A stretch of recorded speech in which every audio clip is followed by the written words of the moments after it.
সামাজিক যোগাযোগ মাধ্যমে কেউ যদি কোনো অন্যায় করে থাকে তাহলে আপনি কিভাবে প্রতিকার পেতে পারেন বিষয়টা জানা কিন্তু আমার আপনার জন্য খুবই জরুরি। কারণ তো মানুষ কিন্তু এখন পুরোপুরি সামাজিক যোগাযোগ মাধ্যম নির্ভর হয়ে পড়েছে, বিশেষ করে ফেসবুক ছাড়া কিন্তু মানুষের অস্তিত্ব এখন কল্পনা করা খুবই মুশকিল। শিশু বাচ্চা থেকে আরম্ভ করে বৃদ্ধ সকলেরই কিন্তু সময় কাটছে ফেসবুকে। একই জায়গায় বসে আছে, তিনজন আছে তিন জগতে, তিন বন্ধু, যারা এক সময় ফুটবল খেলতে একত্রে, যারা এক সময় ক্রিকেট খেলতে একত্রে, যারা এক সময় লুকোচুরি খেলতে একত্রে, সেই বন্ধুই রয়ে গেছে, কিন্তু এক জায়গায় বসে তারা তিন জগতের বাসিন্দা।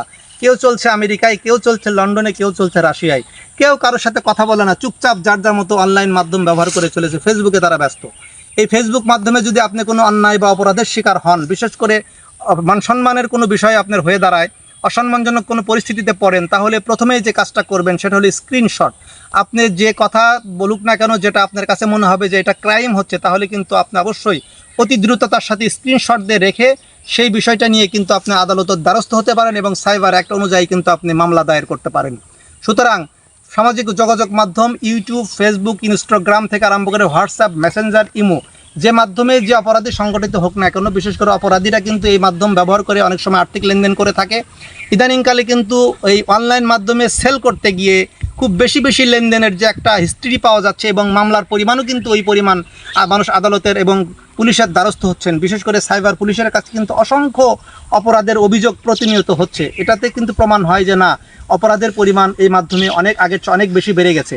সুতরাং আপনাকে এই মাধ্যমে, এই অনলাইন মাধ্যমে আর্থিক লেনদেনের ক্ষেত্রে খুব সতর্ক থাকতে হবে।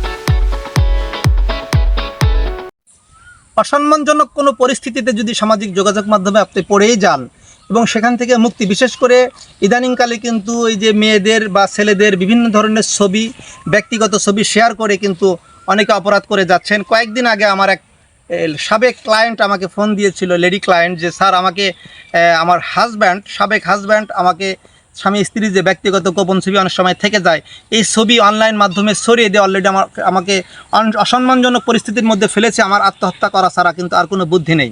আমি তখন তাকে বললাম যে না, এটা তুমি কখনো আত্মহত্যা কেন করবে? নিজেকে শেষ করে দেওয়ার কোনো মানে হয় না। দেশে উপযুক্ত আইন রয়েছে, শাস্তির ব্যবস্থা রয়েছে এবং এ বিষয়ে কিন্তু প্রশাসন অনেক সহযোগী, হেল্পফুল। সুতরাং তুমি সাইবার অ্যাক্ট অনুযায়ী কিন্তু আদালতের দ্বারস্থ হতে পারো। আদালত যদি তুমি প্রমাণ দিতে পারো তাহলে কিন্তু উপযুক্ত ব্যবস্থা আদালত গ্রহণ করবে।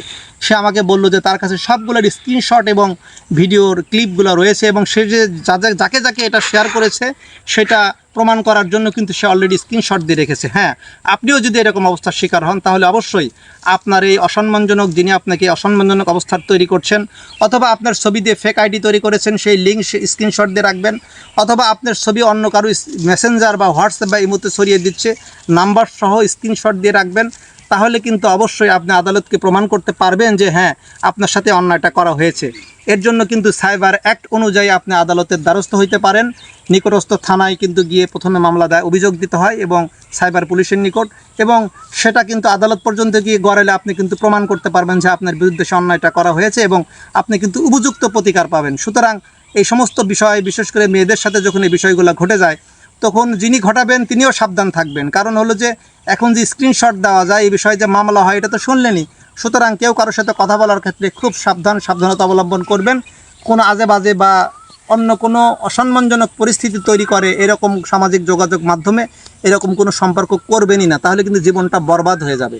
সুতরাং যিনি অভিযুক্ত হয়েছেন তিনি যদি সত্যিকারের অভিযুক্ত কিনা এটা প্রমাণ করার একমাত্র বুদ্ধি কিন্তু স্ক্রিনশট দিয়ে সেই বিষয়টা আপনার সংরক্ষণ করে রাখা এবং পরবর্তীতে সেটা আদালতে উপস্থাপনা করার ব্যবস্থা করা অথবা ভিডিও করে রাখা, যেটা আপনি পরবর্তীতে প্রমাণ করতে পারেন। সুতরাং সামাজিক যোগাযোগ মাধ্যমে ব্যবহার করতে হলে অবশ্যই এই বিষয়গুলো মাথায় রাখবেন এবং সতর্ক থাকবেন।